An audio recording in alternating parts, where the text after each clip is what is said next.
just wanna I just wanna thank you 'cause everything you made is so beautiful. Every single star and every beat of my heart, and it's beautiful.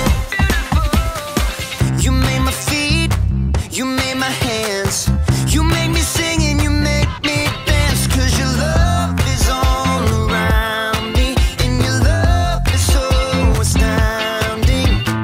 I just wanna thank you 'cause everything you made is so beautiful. Every single star and every beat of my heart, and it's beautiful. Here we go, break it down now. Everything you created with your imagination is wonderful and good, wonderful and good. You're my inspiration beyond all explanation. You're wonderful and good, you're wonderful and good. Everything you created with your imagination is wonderful and good, wonderful and good. You're my inspiration beyond all explanation. You're wonderful and good, you're wonderful and good. I just wanna thank you 'cause everything you made is so beautiful. Every single star and every beat of my heart, and it's beautiful. I just wanna thank you 'cause everything you made is so beautiful. Every single star and every beat of my heart, and it's beautiful.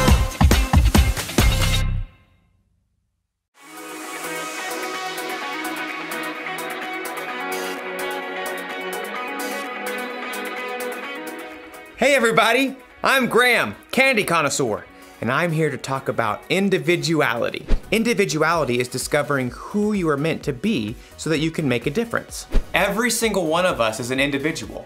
We were all made by God in our own unique ways. When you look at yourself in a mirror, you can see all the work that went into making every little detail.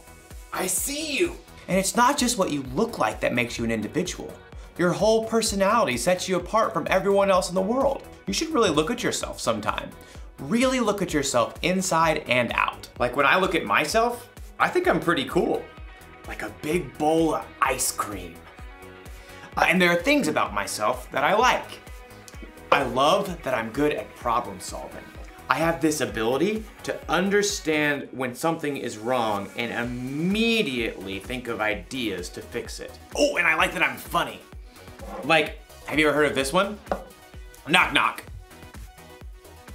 Oh, right. I need someone in the room for that joke. Anyways, the punchline is, I didn't know you could yodel. Oh, I think I'm funny. Actually, now that I'm really looking, I'm thinking there are some things that I don't like about myself. Like, sometimes I procrastinate. That means when there's something that needs to be done by a certain time, sometimes I wait till the last possible minute to get it done. Oh, and sometimes I have a bad temper. When someone disagrees with me about certain things, I can get really angry really fast. And sometimes, not all the time, but sometimes I can be really selfish. There, a little cool, a little gross, and a lot messy. That's how I can see myself sometimes. Maybe you see yourself that way. Well, after today's story, you might discover that there's a whole new way to see yourself. Yeah, right. Like I'm really gonna eat that. See? I'm funny. The Bible. It's 66 books of history, stories, letters, and poetry that fit together to form God's one big story. The epic adventure of how He created us and loves us so much that He made a way to rescue us. As we travel through the Bible, from Genesis to Revelation, we discover people who met God and found their lives changed forever. Now, for an amazing story. Inspired by the book of Matthew, chapter 9, verses 9 through 13. Everyone in the shore town of Capernaum knew who Matthew was. You may also call me Levi. But few people actually liked him. Well, that's rude. Truth is, Matthew had put himself in an awkward situation. He was Jewish, like his relatives and friends, but he chose to work for the hated Roman government. Just trying to make a living. Matthew was a tax collector for the Romans, and tax collectors were known to lie about the amount of money people owed. 5 gold pieces. But it was only 3 last year. 5, and not a shekel less. After collecting money, the tax collectors would keep the extra for themselves. Many of them grew rich by robbing the poorest people in their towns. In fact, tax collectors and sinners were considered to be the same thing. Hey, I work hard. But no matter how hard Matthew tried to polish his own image, deep down, he knew how others saw him. He heard their whispers as he crossed to the other side of the street to pass his booth. I do not know how that man sleeps at night. He's the worst, doing the Romans' dirty work. But one day, the crowds of Capernaum were full of different news. Did you hear about Jesus of Nazareth? The rabbi? He's not only a teacher.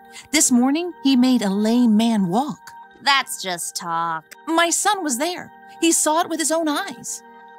The whole city was ablaze with the story, and even Matthew, who was tucked away in his tax collector's booth, was fascinated. Maybe the man just had a limp or something? Oh no, this Jesus has real power. He cares about people.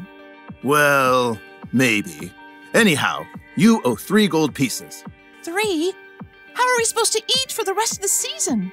Take it up with the governor. I'm just doing my job. I bet Jesus would have something to say to you. Next. Within a short time, the market became even more crowded. Jesus! Jesus is coming this way! From his booth, Matthew craned to see. Though he was curious, deep down, he had to admit that no rabbi would have kind words for him. I'm a fool. Even my own people hate me. Suddenly, the crowds parted. Just down the street, Matthew could see a tall man with a rugged face and piercing eyes. A group of common fishermen followed at his heels. It's Jesus. Matthew watched, waiting for the rabbi to pass him by. Instead, Jesus stopped right in front of Matthew's booth. Rabbi? Jesus looked directly at Matthew, reading every single thought in his heart. Nice day? Not too hot. Not too cold. Jesus kept his gaze fixed directly on Matthew's face. Come, follow me. Shocked, Matthew looked around. The crowd has fallen away. Who? Me? Jesus nodded. Matthew gaped. He had no doubt in his mind that Jesus knew every single thing about him, even everything he'd done wrong. But still, Jesus wanted Matthew to join him. Oh, well, yes. Matthew found himself leaping up from his seat and rushing out of his booth to join Jesus on the street. It's, nearly dinner time. Would you like to eat at my house? To Matthew's amazement, Jesus and his followers turned their steps towards Matthew's home. Quickly, Matthew sent out word to everyone he knew. Come to my house for dinner. Matthew, who had expected to eat alone, found himself hosting the most famous rabbi in town for dinner, along with a ragtag group of fishermen, tax collectors, and other outcasts. Jesus doesn't care what I've done. He thinks I can be better, that I'm worthy to follow him. But while Matthew rejoiced to discover his brand new identity, the city's religious leaders were horrified by what Jesus had done. They sidled up to Jesus' disciples. Why does your teacher eat with tax collectors and sinners? You know, that's a great question. Jesus overheard the religious leaders and answered the question himself. Those who are healthy don't need a doctor. Sick people do. I have not come to get those who think they are right with God to follow me. I have come to get sinners to follow me.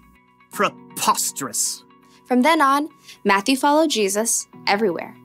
With his own eyes, he had seen more of the things that Jesus had done than nearly anyone else.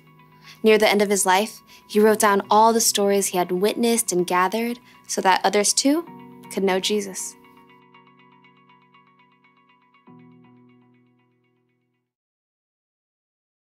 Before he was one of Jesus' disciples, Matthew was a tax collector. Tax collectors were kind of known for cheating people out of their money. Other people would have called Matthew a sinner, and it would have been true. Matthew, like everyone else in the world, sinned, which means he did things that God wouldn't want him to do. I wonder if Matthew saw himself this way. A little gross, a little messy. He might have felt ashamed, even worthless. But then something happened. He met Jesus. Jesus chose Matthew to follow him, even though Matthew sometimes did things he shouldn't, even though he was a sinner. Jesus wants you to follow him too. He wants you to know him and trust him. And it doesn't matter what you've done or how you see yourself. When Jesus died on the cross, he took the punishment for your sins. You are forgiven, and he loves you just as you are, mess and all. It's almost like when Jesus looks at you, he sees through the mess.